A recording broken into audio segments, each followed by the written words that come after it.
আসসালামু আলাইকুম সুধী দর্শকবৃন্দু। এই মুহূর্তে যেখান থেকে আমাদের আলোচনা শুনছেন সবাইকে আমি আন্তরিকভাবে ধন্যবাদ জানাচ্ছি। সুধী দর্শকবৃন্দু, AABD64 এই চ্যানেলটি মাছ চাষের সাথে যারা যুক্ত এবং মাছ চাষ সম্প্রসারণে যারা মাঠ পর্যায়ে কাজ করেন তাদের জন্য উৎসর্গীকৃত এই চ্যানেলটি। তো অন্য দিনের মতো আজকেও আমি আপনাদের সামনে মাছ চাষ বিষয়ে একটি গুরুত্বপূর্ণ বিষয় নিয়ে আলোচনা করব। শুধু দর্শক বিন্দু, আমরা বর্তমান সময়ে গলদা চিংড়ি চাষ বেশ সম্প্রসারিত হচ্ছে এবং গলদা চিংড়ি চাষ আমাদের দেশে নতুন সম্ভাবনা দেখা দিয়েছে, বিশেষ করে অলমেল গলদার পোনা আসার পর থেকে।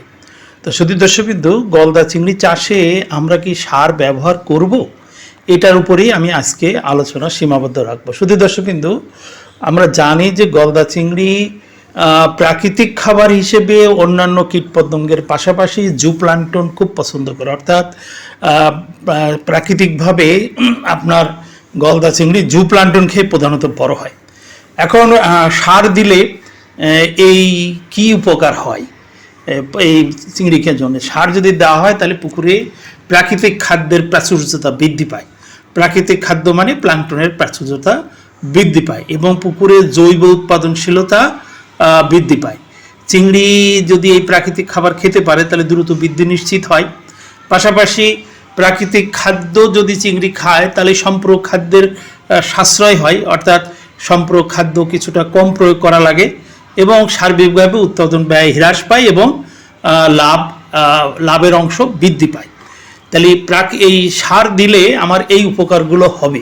এখন আমরা সাধারণত কি ধরনের সার আমরা চিংড়ি চাষে ব্যবহার করে থাকি বা করা হয়ে থাকে? প্রধানত হলো সার হলো দুই প্রকার, একটা হলো জৈব সার, একটা হলো অজৈব সার। তো জৈব সার বলতে যে গোবর, কম্পোস্ট এবং হলো এই যে মিশ্র সারগুলো বোঝায়। এবং চিংড়ি চাষে এই জৈব সারের ব্যবহার আগে ব্যবহার হলো, বর্তমান সময়ে আমরা আর চিংড়ি চাষে জৈব সারের ব্যবহার আমরা উৎসাহিত করি না। জৈব সারের ব্যবহার না করাই ভালো, কারণ জৈব সার পানিতে প্রয়োগ করলে পানিতে জুপ্লাঙ্কটন তৈরি হয়, কিন্তু পাশাপাশি অতিরিক্ত সমস্যা হিসেবে আপনার গ্যাসের সৃষ্টি হতে পারে, যেটা চিংড়ি মাছের ক্ষতি করতে পারে, ক্ষতিকর গ্যাসের সৃষ্টি হয় জৈব সার প্রয়োগ করলে। তো এক্ষেত্রে আমরা শুধু রাসায়নিক সারের কথাই বলবো। তবে এই রাসায়নিক সার প্রয়োগ করার আগে, রাসায়নিক সার বলতে আমরা urea, TSP, muriate of potash এই তিনটাই বুঝি। এই সারগুলো প্রয়োগ করার আগে আপনাকে পুকুরের পানি পরীক্ষা করে নেওয়া ভালো। পানির পিএইচ, হার্ডনেস, অ্যালকালিনিটি এগুলো একটু দেখে নিলে ভালো হয়, কারণ এই অজৈব সারগুলা পানি যদি পিএইচ 7.5 থাকে, অর্থাৎ ক্ষারীয় পরিবেশ থাকে, তাহলে এই সারগুলো কাজ করে বেশি। আপনি হলো যে এই সার আপনি ব্যবহার করবেন, কতটুকু ব্যবহার করবেন। তো সবচেয়ে বড় বিষয় হচ্ছে যে আমরা চিংড়ি চাষে সার ব্যবহার করার সময় আপনাদের অনেক সতর্কতা অবলম্বন করতে হবে। বিশেষ করে পানির রঙটা আপনাকে ফলো করতে হবে। পানির রং যদি আপনার, অর্থাৎ পানির ট্রান্সপারেন্সি, স্বচ্ছতা আপনাকে মেপে দেখতে হবে যে ওখানে আগে থেকে প্রাকৃতিক খাদ্যের পরিমাণ কেমন আছে। অর্থাৎ ট্রান্সপারেন্সি আপনার 30 সেন্টিমিটারের বেশি হতে হবে, অর্থাৎ সেকিডিক্স রিডিং। বা আপনি যদি হাত পানির ভিতর ঢুকায় যদি আপনি দেখতে চান, তাহলে আপনাকে দেখতে হবে যে আমার হাতের তালুটা 30 সেন্টিমিটার ডুবানোর পরে দেখা যাচ্ছে কিনা। যদি দেখা যায় তখন আপনাকে এই সার প্রয়োগ করতে হবে। তবে এক্ষেত্রেও সার একবারে বেশি পরিমাণ ব্যবহার করা ঠিক না। অন্য মাছ চাষের ক্ষেত্রে আমরা যে হারে সার দিই, চিংড়ি চাষের ক্ষেত্রে আপনাকে সারের ডোজ কম দিতে হবে। আপনাকে পরিমাণের এখানে পার ডেসিমেলে আপনি 50 থেকে 75 গ্রামের বেশি সার ব্যবহার করতে পারবেন না। আপনি যদি ইউরিয়া দেন তাহলে 50 থেকে 75 গ্রাম, টিএসপি দিলেও 50 থেকে 75 গ্রাম পার শতকে, এই হারে আপনি সার প্রয়োগ করতে হবে। এই সাধারণত এই হারে সার প্রয়োগ করে 14 থেকে 15 দিন পর পর আপনি সার দিতে পারেন। অর্থাৎ সার আমরা ব্যবহার করব, কিন্তু পানির রং বুঝে, পানির স্বচ্ছতা বুঝে। বিশেষ করে চিংড়ি পুকুরে সার ব্যবহার করার ক্ষেত্রে আপনাকে কিছু সতর্কতা অবলম্বন করতে হবে। প্রথম সতর্কতা হলো যে আপনি অতিরিক্ত সার প্রয়োগ করতে পারবেন না। পানির রং যদি গাঢ় সবুজ থাকে তাহলে আপনি সার প্রয়োগ করতে পারবেন না। পুকুরে অক্সিজেন সমস্যা হচ্ছে, সকালবেলা মাছ ভেসে উঠতেছে, এই ধরনের পরিবেশ হলে আপনি সার ব্যবহার করতে পারবেন না। বৃষ্টিপূর্ণ আবহাওয়া, ঝিরঝিরে মেঘলা আবহাওয়া থাকলে আপনি সার প্রয়োগ করতে পারবেন না। সেকেডিক্স রিডিংয়ের যদি 30 সেন্টিমিটারের কম দেখায় তাহলে আপনি সার প্রয়োগ করতে পারবেন না। সার প্রয়োগের পরে আপনাকে মাছের আচরণ, চিংড়ির আচরণ লক্ষ্য করতে হবে, তাহলে আপনি সার প্রয়োগ করতে পারবেন। পাশাপাশি যদি আপনার সার প্রয়োগ বেশি হয়ে যায় তাহলে কি ক্ষতি হতে পারে?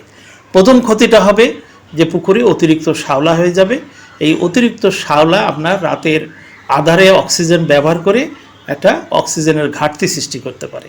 পুকুরের অ্যামোনিয়া বা হাইড্রোজেন সালফাইড বা নাইট্রোজেন ঘটিত গ্যাসের মাত্রা বাড়িয়ে দিতে পারে। চিংড়ি যদিও এই পরিবেশ যদি আপনার খারাপ থাকে, গ্যাসের সমস্যা হয়, অ্যামোনিয়ার পরিমাণ যদি বেড়ে যায়, তাহলে চিংড়ি অস্বস্তির মধ্যে থাকবে, ফলে তার বৃদ্ধি কমে যাবে, রোগের ঝুঁকির একটা সম্ভাবনা রয়ে যাচ্ছে। তাছাড়া পানির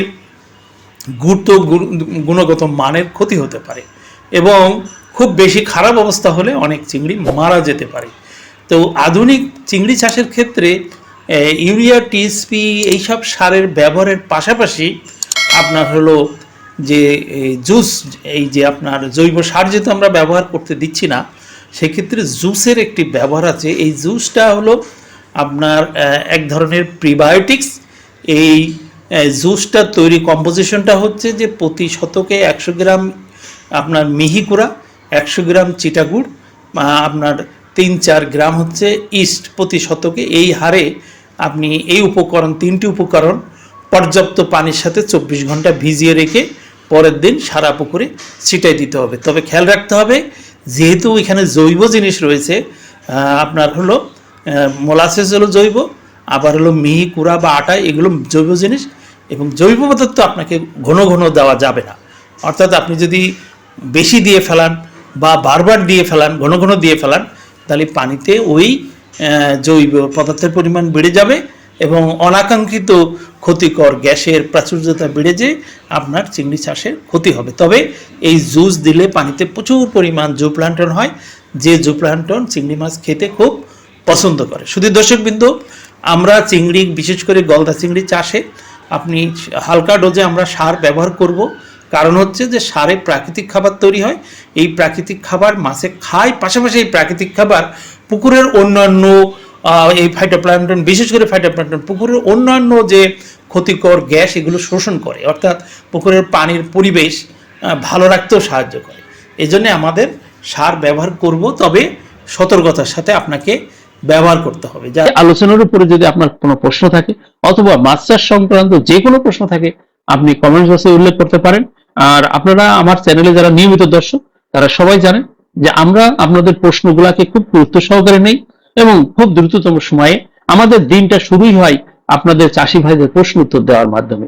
আমি সাধারণত সকালে ভোরবেলা প্রথম কাজটাই করি যে আপনাদের চাষিদের যে প্রশ্নগুলো থাকে সেগুলো আমি প্রথমে উত্তর দিয়ে থাকি, এবং আমার চেষ্টা থাকে আমাদের যে দীর্ঘদিনের যে মাঠ পর্যায়ের যে অভিজ্ঞতা, আমরা একাডেমিক যে জ্ঞান আছে, সেখান থেকে আমরা সততার সাথে আমরা কাউকে বিভ্রান্তিমূলক প্রশ্ন উত্তর দিয়ে তথ্য দিয়ে থাকি না।